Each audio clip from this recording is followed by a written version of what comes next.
महाराष्ट्र में हार के बाद विपक्ष को लगा एक और झटका।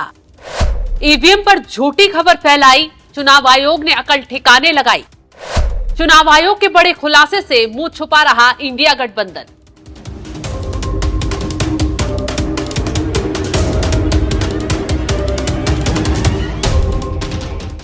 नमस्कार, आप देख रहे हैं एनएमएफ न्यूज में आपके साथ शबनम। विपक्ष ने चुनाव में हार के बाद जब चिल्लाते हुए ईवीएम मशीन पर झूठी खबर फैलाई है, हमेशा मुंह की ही खाई है। इस बार तो महाराष्ट्र में झूठ बोलना विपक्ष के नेताओं को इतना महंगा पड़ गया कि चुनाव आयोग के एक्शन से मुंह दिखाने लायक विपक्ष के नेता नहीं बचे। दरअसल महाराष्ट्र में चुनाव हारते ही विपक्ष ने ठीक रहा ईवीएम और वीवीपैट पर फोड़ दिया।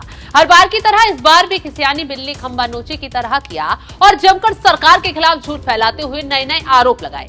लेकिन इसी बीच चुनाव आयोग एक्शन में आया और तुरंत सबूतों के साथ विपक्ष को आईना दिखाया। चुनाव आयोग ने विपक्ष के आरोपों को बेबुनियाद साबित करते हुए चुनाव आयोग ने रैंडम तरीके से ईवीएम और वीवीपैट पर्ची का मिलान किया। ईवीएम और वीवीपैट पर्ची का मिलान 100% सही निकला, यानी कि कहीं भी कोई अंतर देखने के लिए नहीं मिला, जिससे विपक्ष और उसके झूठ को जोरदार तमाचा पड़ा। क्योंकि जब भी विपक्ष हारता है, हमेशा मोदी सरकार और ईवीएम के खिलाफ बौखलाता है। झूठा माहौल जनता के बीच में ये बनाता है कि ईवीएम की वजह से चुनाव हार गए। राहुल गांधी हो या ममता बनर्जी की फौज या फिर अखिलेश यादव, सभी ने एक एक कर ईवीएम पर सवाल उठाए हैं और आज उनके सवालों ने ही सबूतों के साथ विपक्ष को आईना दिखाने का काम कर दिया है। खुद महाराष्ट्र के एडिशनल मुख्य निर्वाचन अधिकारी डॉक्टर किरण कुलकर्णी ने खुलासा करते हुए बताया, इन विधानसभा चुनावों में हमने 288 निर्वाचन क्षेत्रों में 1440 वीवीपैट का सत्यापन किया, जो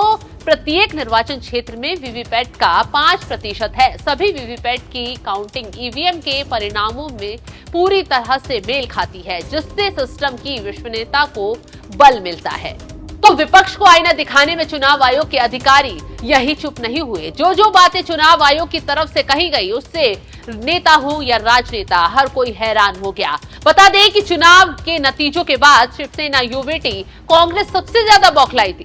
शिवसेना यूबीटी के नेता आदित्य ठाकरे ने तो जमकर आरोप लगाए थे। क्या कुछ कहा था, आपको सुनवाते हैं। आज बहिष्कार किया है, इसी का एक ही कारण है। अगर आप देखें तो मार्केटवाड़ी में डेमोक्रेसी को मारा जा रहा है। ये डेमोक्रेसी को ईवीएम के हिसाब से, ईवीएम के माध्यम से हो या फिर जो भी रिगिंग करे उसके माध्यम से मॉकरी कर रहे डेमोक्रेसी की।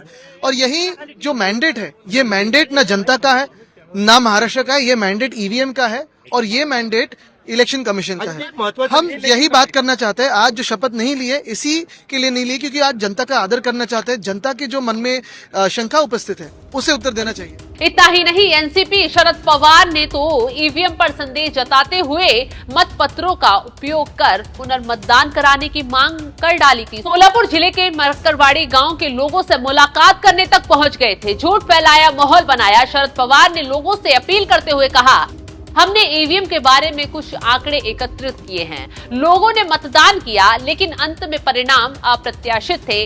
आपने इस मुद्दे के बारे में जागरूकता बढ़ाई और इस प्रक्रिया को बदलने की जरूरत है।